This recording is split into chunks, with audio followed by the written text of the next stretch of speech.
What's good, YouTube? It's your boy King Leo. Today we are doing a fantasy football mock draft on Sleeper. 12-team half-PPR snake draft. We're going to be drafted from the 7th spot as requested by Swing Sculptors, who was in the comment section on the last video. He wanted to see a build starting with Tyreek Hill and then getting a running back in the second round. So that's what we're going to try to build this team out of and just see where it goes.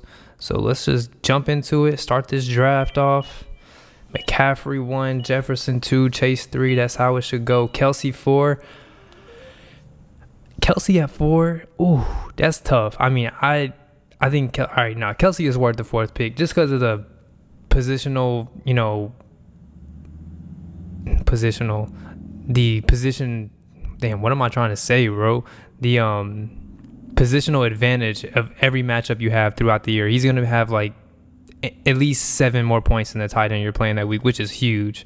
So, yeah, I think he's worth the 4th pick. I don't think he should go over McCaffrey, Jefferson, Chase. Him and Eckler is debatable, Cup, things like that. Well, here we are at 7. Got Tyreek Hill, Bijan Robinson, Diggs. Love all of these guys here in this range. This is a good pick to have. My guy in the comment section wanted to see Tyreek Hill, so that's what we're going to go with. Personally, I think I would go with Bijan because I feel like there's so many more options building out of running back first. At this point in the draft, if you get, a top 3 pick and you can get Jefferson or Chase, things like that, you go with those guys. But we're going to pick Tyreek Hill, see what we can do out of this build. Bijan going 10th. That's wild to me. CeeDee Lamb, Nick Chubb at the top of the second. If you're at the back of the draft this year, I feel like it's a lot better than it has been in previous years. Because if you compare a Bijan with an Adams, a Diggs with a Chubb, CD and Amon-Ra, double receiver stack, that's dope. But here we are. Now, he wanted to see a running back in the second round, which I do feel like you kind of have to be pressed to go about. Garrett Wilson and Tyreek Hill would be nice to have together. But we're going to go running back. Jonathan Taylor, interesting. So we got some guys to debate about here. Jonathan Taylor, Derrick Henry, Josh Jacobs, Pollard, and Ramondre are the top 5 backs ADP-wise. So I do think Jonathan Taylor is going to have a bounce-back year. They're going to get things worked out in Indianapolis. Derrick Henry, always going to be Derrick Henry. He's getting up there in age. Josh Jacobs just led the league in rushing, although I do feel like the offense is going to be a lot worse. And then we're going to hit on Ramondre. His value definitely did take a hit with the Zeke signing because of Zeke's going to eat touchdowns. He's going to eat red zone, goal line work. I think he's still going to have some catches in the receiving game. He's still going to be their number 1, but the offense is not great. Now, when we talk about Tony Pollard, he checks all the boxes to me. Now, it is a different offense, but the Cowboys offense has been successful. They have a solid offensive line. In the past, when Tony Pollard has only gotten half of the workload, he's been productive. So imagine whenever he's the guy in the Cowboys rushing offense. Like I said, they're going to run the ball more this year. He has the pass catching ability. So I just think he's a slam dunk pick. He is coming off of an injury. He does look really good in practice. So I think Tony Pollard is the guy to get. I think he could potentially be RB1 this year. I think he has a shot at that. Definitely top 5. We're going to pick Tony Pollard. Also, the guy can score. He can score on any play. Like, he's just a phenomenal player. This is the first time in his career for the whole season he's going to be the number 1 guy. So, really, really excited to see what he does. So, now we're starting Pollard and Hill. We see, it's trying to back me out of this window. Here we go. Hurts, Olave, Andrews. That's a good value for Andrews, middle of the 3rd round. I do like some of these quarterbacks on the board. I'm going to see if one of these top 4 fall to 4-6. Let's go back to running back. Etienne, Gibbs are the top guys, it looks like. Receiver-wise, I'm cool on that bunch of receivers. I think running backs looks a lot more enticing. And we got Etienne, Gibbs, guys like Miles Sanders, Ken Walker. I think Etienne and Gibbs are the top 2 names here. Mixon is in that conversation too. Travis Etienne, great offense. Gonna have a lot of scoring opportunities. Then you got Jahmyr Gibbs, who the Lions absolutely just love. And he's getting so much buzz and hype right now. And when I evaluated him this year, I loved him as a player. The only knock I had on him was like his competitive toughness and like play strength to get that 1 yard when you need it. but they don't need him to do that. They have David Montgomery for those times. And this offense was so good last year, and I think they've upgraded and gotten even better, especially at the running back position. I believe Gibbs is an upgrade over Swift. I believe Montgomery is an upgrade over Jamal Williams. So we've seen what those running backs did in fantasy last year. I can only imagine what these guys can do. Gibbs is, everybody's talking Gibbs is Alvin Kamara 2.0. We know what Alvin Kamara did his rookie year and the few seasons following that. So I think if we can get a player like that in the third round, I think you pull the trigger on that. I'm buying the hype on Jahmyr Gibbs. T. Higgins, we see ETN go right after. Lamar goes. Let's see if one of these quarterbacks makes it. And they do. Now, I personally like waiting on the quarterback position, but I think if you're sitting here in the middle of the fourth round, you got Fields, Herbert, Trevor Lawrence is somebody you could talk about too. Justin Fields, offense is getting better. He's getting weapons. Offensive line is getting better. I think he's going to progress as a player. Then you got Justin Herbert. We know what he is as a thrower of the football, one of the most talented players to come into the league the last I'd even say the past decade, just strictly off arm talent. He's thrown for 5,000 yards before. I don't think he had quite that many last season. 4,700. He was banged up a lot of the year to note. Also, this offense has a new OC, Kellen Moore. Me being a Cowboys fan, I'm telling you right now, he's going to throw the air out of the football. And when you have a guy like Herbert with Mike Williams, Quentin Johnson, Keenan Allen, Gerald Everett is a solid tight end, Eckler in the backfield, they are going to have a lot of passing yards. They're going to have a lot of scoring opportunities. So I think Justin Herbert has a shot to be QB1 this year. Definitely top 5, locked in. Top 5 quarterback Justin Herbert will be. I think he could push 5,500 passing yards. I think he has a chance to break the record this year if, the games are close and they don't have to run the clock out. But I just think Justin Herbert's upside this year with Kellen Moore statistically just crazy big value there in the middle of the fourth.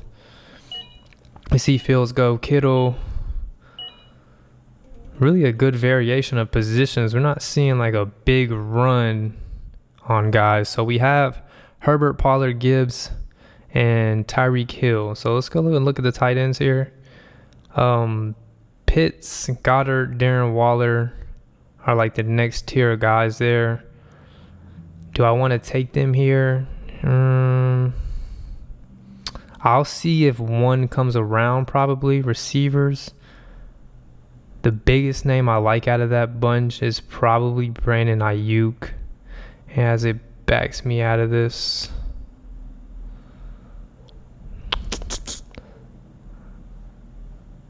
Okay, running back wise, I do like James Conner a lot this year, but we do have 2 already. So really, and then a Mike Williams stack with Herbert is interesting. But the thing with Mike Williams is always hurt. He's going to miss games during the year. Hate that about him. So I think what we're going to do here is we're going to take Brandon Ayuk. I love the talent. I love his, metrics that he has. He has some of the best metrics in the league. He's improving as a player every year. The offense is good, so that's scoring opportunities. I think he might be featured a little bit more than Deebo Samuel this year. So I think that could go in his favor. Also, with Brock Purdy, him and Brock Purdy had some really, really good chemistry. So I think I'm going to take Ayuk, and I'm going to hope one of these 3 tight ends is there in the 6th round. Let's take Ayuk and see what happens from there. Looking good. Cook, Lawrence, Kamara. So, yeah, we have our picking here at tight end. This is interesting. This is a tough decision. So Kyle Pitts, one of the most talented guys that come into the league, didn't really play the best last year. From a production standpoint, the offense is going to be very run heavy, but I think they are going to feature him more because they picked this guy 4th in the draft, and he was worth that 4th overall pick talent wise. Then you got Goddard, good offense, a lot of scoring opportunities, and then you got Darren Waller. Darren Waller is kind of the one. It's kind of like we don't know. Like we know he's a great player, but we don't know because he's on a new team. But looking at the Giants receivers, they don't have nobody really that's gonna be like him. He's gonna be big guy over the middle, red zone. Giants have tons of slot receivers. Isaiah Hodgins is emerging. I think they also have Slayton. He's a little bit of a bigger guy. But I think Darren Waller is going to, him and Daniel Jones, I just have a feeling they're going to be really, really good together. Darren Waller, just look at his past years. Like, he wasn't that great last year, but he did have this stretch between 2019 and 2021 when he was fully healthy. Like, he was great. He was very, very productive. I think the Giants, they traded for him knowing they have a plan how to use him. So we're going to take Darren Waller out of these three. I think Goddard is probably the safest pick there. Pitts and Waller are more ceiling guys, I feel like. We're going to go with a more veteran guy, Darren Waller. James Conner is a good pick too this year, y'all, if y'all can get him. James Conner is definitely a good pick. Rashad White I like a lot too there. So this is a 2 flex roster league. So we're not looking at quarterback. David Montgomery. If you guys don't pick Gibbs, I feel like it'd be kind of funky if you had both of them. Unless it was just a huge value and you were taking them as like a handcuff. I would get one of the Detroit running backs if you can get them. James Cook as well. Getting the starter nod this year in Buffalo. Good, high-octane scoring offense. Has pass-catching ability. He would be a good pick. I like Zach Charbonnet's skill set with his size and also, again, pass-catching ability. That's really who I'm looking at in the running back range. Receiver, you got Kirk, Mike Evans, Smith and Jigba, Addison. A lot of good options there, too. This is tough. So I think we are going to go running back, receiver, just to have depth at both spots. And I think there's more receivers that I like here. I like Kirk. I like Mike Evans, even though Brady left. Mike Evans has been a model of consistency. Smith and Jigba, even he could emerge late in the year. He's the most talented receiver on that roster, but I think, he's not proven in the league yet. Then you got Addison, who's going to be the number 2 in a high passing offense. This is tough. There's a lot of guys here. We're going to pick James Cook first, though, I believe. ADP of 83. It's tough. Or, we might have to... this is so hard. Okay, there's more options at receiver than there is running back. We're going to go with James Cook. If I didn't have Jahmyr Gibbs, I would pick Montgomery over James Cook, I believe.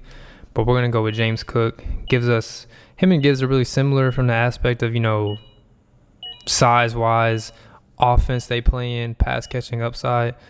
Both of them great picks this year. So Addison is there for us. I like Addison a lot.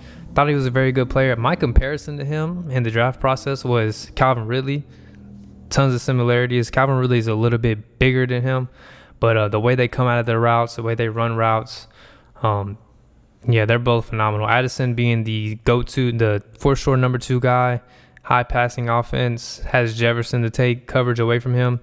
He's going to succeed.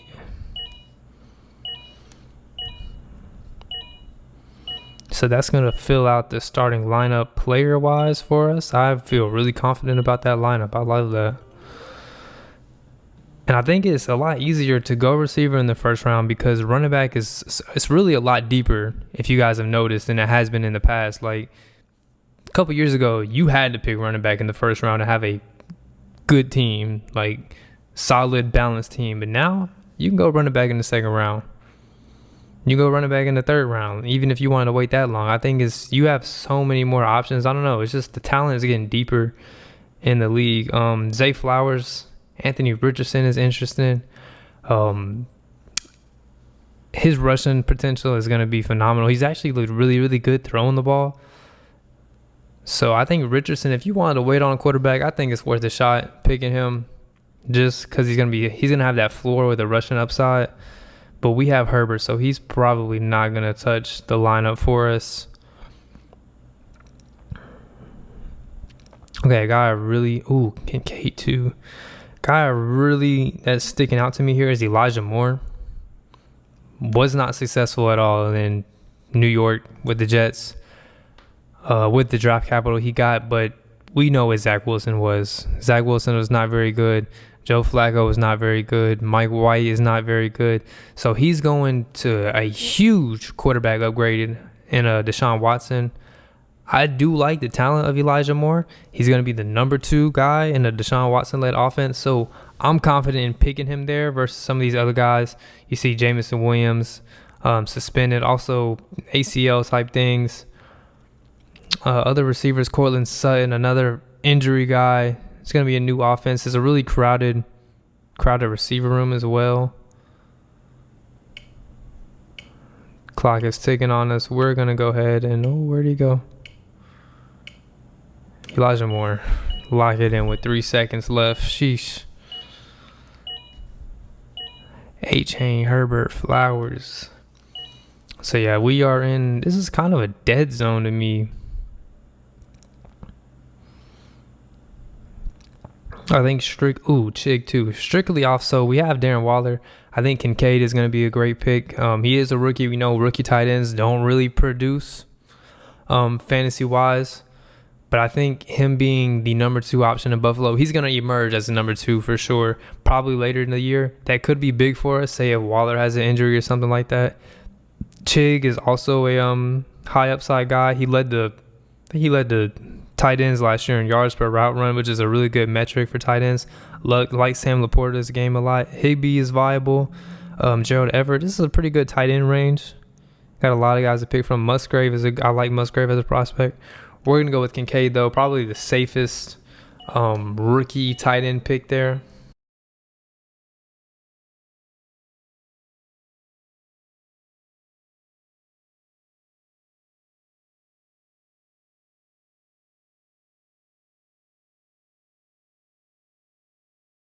So I think, all right, this pick is kind of easily made for me. Even though I do like some of the names of the positions, Daniel Jones, he has to get picked here. One, they're adding talent around him. He's getting better as a player, progressing. He also has the rushing floor because he is a very, very good athlete. So I think if we could lock him in as a QB2, just in case if anything happens to Herbert, that's a great pick there. So we see defenses starting to come off the board. That's kind of worrying me. I'm going to have to grab one. Wow, so defenses go so much higher on Sleeper, and I think I'm just going to take Dallas. I think that's actually a steal compared to some of these defenses. I think Micah's going to win DPOY. He being able to train just one position for a full offseason instead of doing linebacker and edge, I think that's going to be great for him. So now at the end of the draft here, you just want to look for high upside guys that could be big boomers, not a guy that's going to be, let's say, like, I feel like Nico Collins, kind of like he's going to be there in Houston. He's going to catch a few balls each week, but he's not going to be a high upside guy. I think a guy that could be high upside is a guy like Roshan. 3-down skill set. It is crowded. Even a guy like Tajay Spears, if Derrick Henry was to go down, he's going to get the workload. Also has a pass catching ability. He actually reminded me a lot of Tony Pollard whenever I evaluated him this year. Not a big fan of Mingo. DJ Chark is kind of interesting. Justin Ross as well. The reports on him have been phenomenal. We know what he was in college his freshman year. But I think really the best upside guy I see here is between Roshan and Tajay. I think we'll pick Tajay because Derrick Henry is getting older. So I do think, the injury factor is, he has more risk to get hurt. And Tajay, one, he can score on any play. He has the receiving potential, like, in any type of half PPR, full PPR, you got to grab guys like that. Now, kicker-wise, we're going to go with Young Ho, even though pass probably will have a lot more opportunities to kick. I think indoors matters. Atlanta plays in a dome, so that'll help him out. Because you do not want to get those minus points for missed kicks. Last pick for us. Not a big fan of Mingo. Zay Jones is a guy in a high scoring offense. Wouldn't really mind him. Van Jefferson, Justin Ross. I think we're just gonna go ahead and Tank Dell reports have been insane. Rookie quarterback though, I don't know if I want to do that. I think we're gonna pick Justin Ross just for the fact Kansas City offense, Patrick Mahomes. We know the talent. What we've seen his freshman year in college, they're starting to love him. He's getting a lot of buzz. We're gonna pick Justin Ross there to finish off the draft. Now, I do actually like this build, picking receiver first, Tyreek Hill, and then grabbing Pollard in the second. Pollard and Gibbs, I feel like that's A1. You're not going to run into too many running back duos better than that in your league. Herbert, I think he's going to be QB1 this year. Tyreek Hill, we know he's going to be a top 5 receiver. Ayuk is getting better and better each year. Waller, high upside, could see a lot of targets. So Cook and Addison are kind of the question marks in my lineup. Young players. Addison is unproven, but he does have a set role in that offense. Good things about James Cook. Really, really good offense, pass catching ability. I like the way that this team came out. I really like this build. Like I said, this year there's so many opportunities for so many different builds. It's endless. I think the way ADPs are right now, it's falling really good. Like I said, in the past, you had to go running back first, but it's not like that no more. Talent is getting deeper. Formats are changing. Endless opportunities. If you made it to the end of this video, I appreciate you watching. Drop a like for me. Subscribe if you're new. When football season comes, you know what we're doing. Film evaluations, especially on my Cowboys. We love Dallas. I can't wait for it. 2 weeks away. Other than that, though, that's the end of the video. I appreciate y'all. Hope y'all have a good day. Peace.